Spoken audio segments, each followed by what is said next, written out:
Hi, it's Jane here from craftwithjane.co.uk, and today I've brought you a chocolate bar card.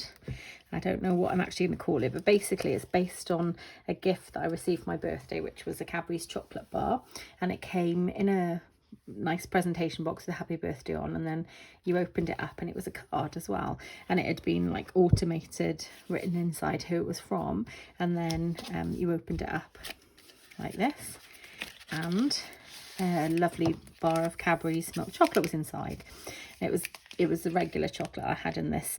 However, when I went to my local supermarket, I saw that they'd started to bring out their limited edition winter ones, and I saw a gingerbread one, and I thought that would make an amazing version of the chocolate bar card if I used the Gingerbread and Peppermint 6x6 designer series paper.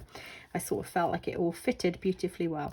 So that's where I got my idea from. So I came home, I measured up my bar, and then I designed my card chocolate bar box. So I'll pop this back in for now and get to measuring and get to making it with you. So if I tie my little bow back up, I just think this is going to be a perfect little gift. You can add it to like any little hamper that you're creating, write a little personal message in. It's just something slightly more, especially if you're giving it by hand. I mean, you can definitely post it, but you'd need to put it in a box or something. But if you're giving cards by hand, this is just such a funky card to give, and it can be used as a card as well. It does stand up even when it's empty. Okay, so this is my cinnamon cider cardstock, and I've got it measuring 10.5 inches by 8, and on the long side I'm going to score it at 1/2 inch, 3.5, 4, 7 and 7.5. Okay, so I'm going to turn it around.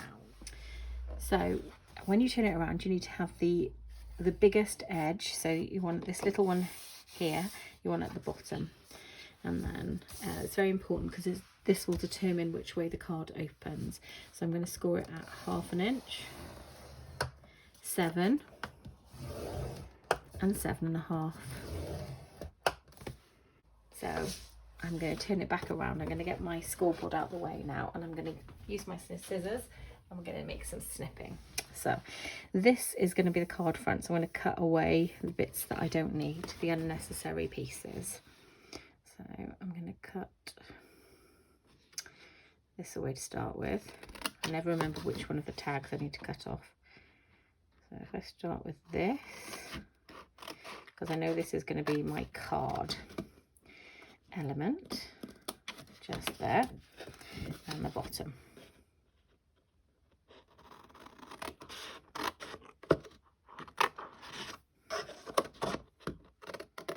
Like that, there we go. So I'm going to mite it in this section just here, and do the same on the top. I'm going to cut it straight to start with.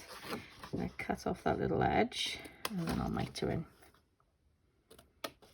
So I'd like to do my cutting before I burnish and fold. So I've done that section. So now we need to start onto this section just here.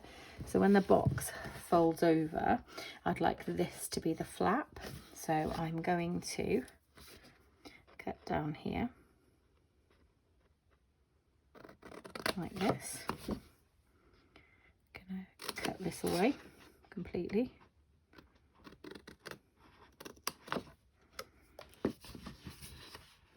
Cut down here.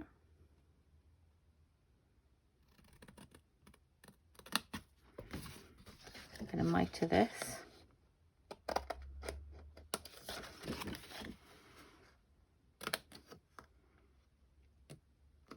So when you're making this project, you really kind of have to think about it. Oops, that was a bit of a hefty miter there. There we go. So you really do have to think about it quite significantly, about the way it's going to fold.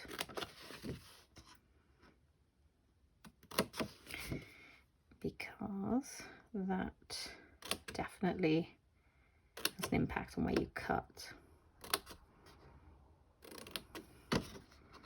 It's just that if you're making a normal box, it's absolutely fine, but it's just that little extra bit. So because we know this is going to be the flap, I'm going to round the corner. So I'm going to have to bend that out of the way and that one a second. I'm going to get my corner rounder. And I'll have to burnish some of my lines to round this off. That one's just there. And then this one. Just there. Lovely. So we've got the nice rounded corners. That means we can eliminate this piece just here. So I'll do that now.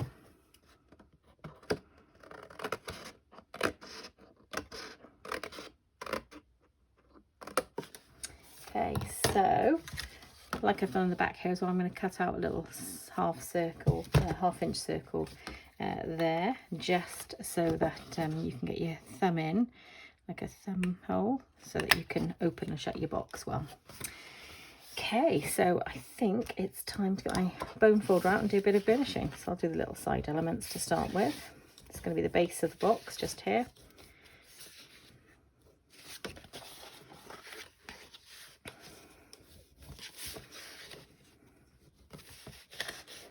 Make sure you're folding them the right way.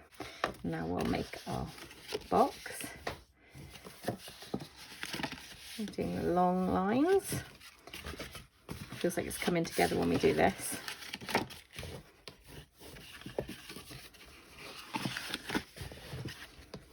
There we go. And this one here. So we'll just double check that it sort of fits. Yes, it does. So we'll secure it all. And then that will be the card that opens. So I'm going to stick a few layers on now. So this is my card front. So I think I'll start with my card front layer. So I've pre-cut some elements. Okay, so now I'm going to measure out my layers. So I've cut 2 pieces of the basic white cardstock, measuring 6 by 2.5. One goes on the front here, and one's going to be decorative on this element just here at the bottom. I've got DSP layer here, which is 5 3/4 by 2 1/4. So I'm going to pop that on there. So I'm going to use my liquid glue.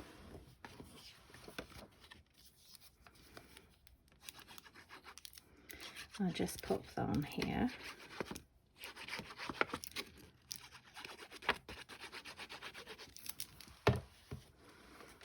Pop that there. It creates quite a nice little layer. Just going to even it up a little bit.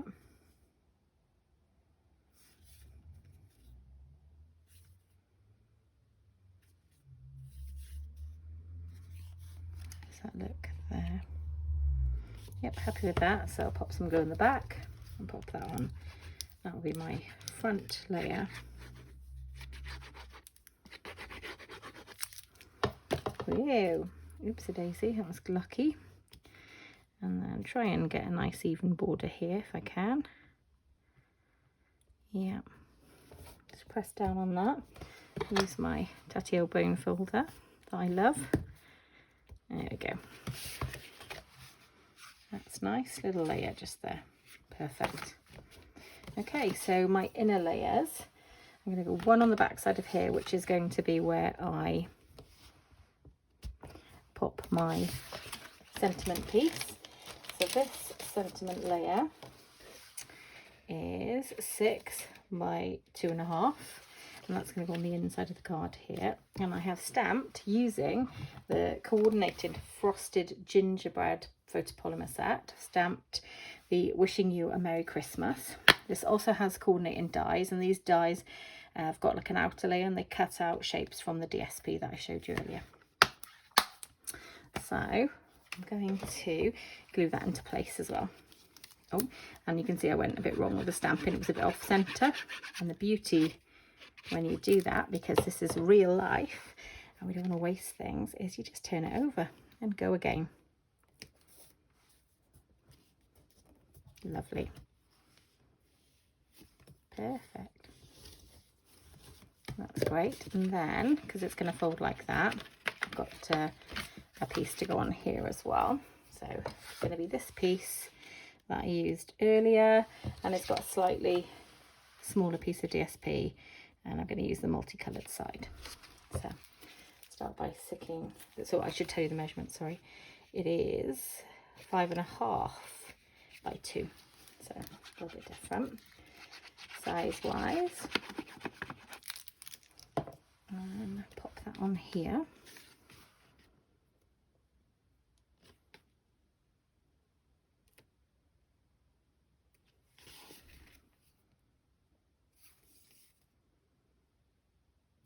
Okay, like that. And we'll stick that just here. Pop it in the centre of this bit here. Great.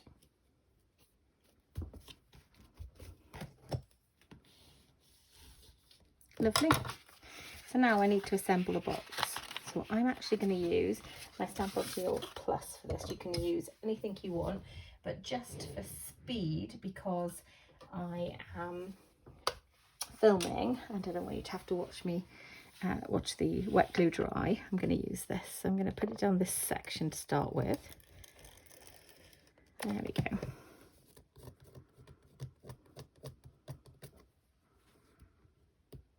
Great. Let's redo a bit of that. Lovely. Okay. So if I pop this like that, and then it should fold over a treat. Press it down my bone folder, and then open it back up and do it the other way. That's great. Lovely. Perfect. So we have the card element. Lovely. Happy with that? So I think I've swapped those two round, but that's fine because you can write any side. This is a special project, so you can stick some of the bits there. But yeah, that's cool. That's the reality, isn't it? So I'm now going to pop these down. So I'm going to do the same as what I did. I'm going to use my Stampin' Seal Plus. That's great. So pop those in there. Just pop that there. And a nice and straight, line it up, press on it firmly, and I'm going to use the chocolate bar to sort of push it into place and make sure it stays. There you go. Use a bit of pressure.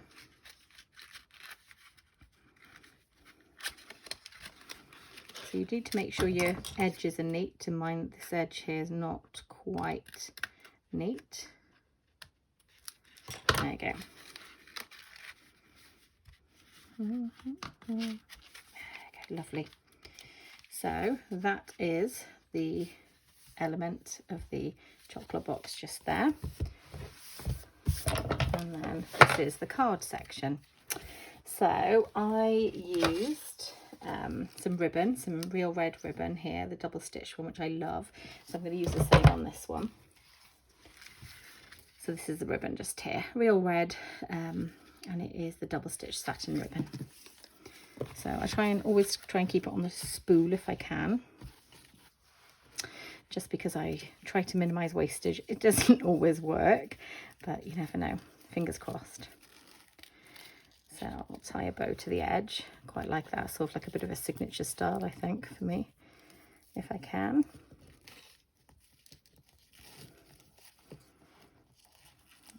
This, there you go, and cut that off there. That's not a bad bow considering it's a live filming in one shot. There you go, it's not a bad bow there, is it? Happy with that. So for my sentiment layer, I have pre-cut a few elements. Just to let you know, I did actually stick some side elements on the box, on the previous box, but I think I prefer it without. So it's completely up to you. If you did want to do those elements, the ones I cut were 6 inches by 3/8 of an inch, but I actually prefer it without those elements there. So I'm going to leave it without for this one. So I die cut out from the DSP some of these cute gingerbread baubles. And I have pre-die cut sentiment from the stamp set, the frosted gingerbread stamp set that I just showed you, and it's "You're the icing to my gingerbread," and I really thought that fitted with this chocolate bar. And I have actually used the tailor-made tags to use this, and I've used the little round element there just to finish off a little bit. So I'm going to use some of my wet glue, and I'm going to glue some of these bits to the tag, and then I'm going to pop the tag up on dimensionals. So I'll pop that one there, and then I'll pop the red one somewhere like that. Yeah,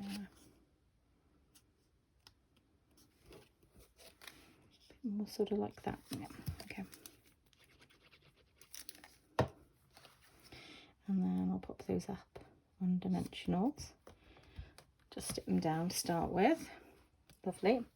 I'll pop some dimensionals on the back. So I'm going to be using my Stampin' dimensionals. I think I use these on nearly every project I do. So the green one's going to go ever so slightly off center, so I need to be aware of that. So I'm going to try not to put too many close to the edge.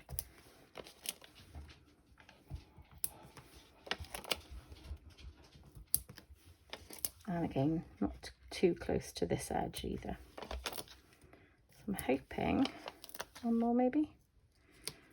I think that might be enough. Let's have a little look. So let me just work out. I think I want it to sort of sit like that. Yep, that looks fine, and I've not got any going off the edge. Lovely. So I'll take these off the back here. How's everyone else doing with their Christmas prep? We're in October now, so I'm actually filming this a little bit earlier. So I filmed this in September. I'm about a month ahead on my videos. So you could probably hear the little pitter-patter of my little fur baby behind me. So apologies, guys. She likes to make an appearance in lots of my videos in noise terms only. So she can hear me talking, and she's thinking, who are you talking to? She doesn't know that I'm talking to my lovely friends on YouTube. That's there, and I'm going to stick this one, just to finish it off, down here. So there you go. And then what project is no project's complete without a little bit of bling. Just notice this one's working its way apart a little bit. I don't think I stuck it completely, so I'm going to add a little bit of glue just to be on the safe side, because I don't want it coming apart.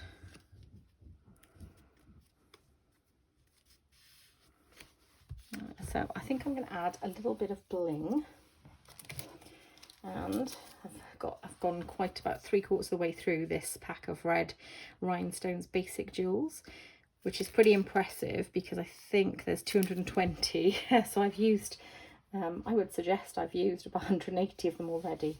So I'm going to use at least 1 or 2 on here as well. Oh no, clearly haven't used as many as I thought. Probably about half, probably used about 100, but it's Christmas, so I'll be using more. I'm going to stick one there. I feel in the mood to put a few of these on. Where shall I pop them? There we go, one there, and I might put another one down here, so you've got 2. Yep. No, don't know, maybe not. One down there. There we go, that's fine. Perfect. So this is my chocolate bar box card. There we go. So I will tie this one back up. I will make sure, because it was a bit scrappy with regards to some of the measurements and the folding, I'll make sure that I put the measurements on my blog. I'll put it in both inches and centimeters, and I would strongly suggest that you watch the video back just to work out exactly which way around the cardstock needs to be when you're folding. If you would like to purchase any of the products used, please follow the links below. If you don't have a demonstrator already, please consider me. I would be eternally grateful. I do send out thank you cards, and I send out gifts if you use my host code and for qualifying orders. If you'd like to join my team, please give me a bell and we'll have a chat, or follow the links to join below. So I'm going to say bye for now. So bye everyone, and happy crafting.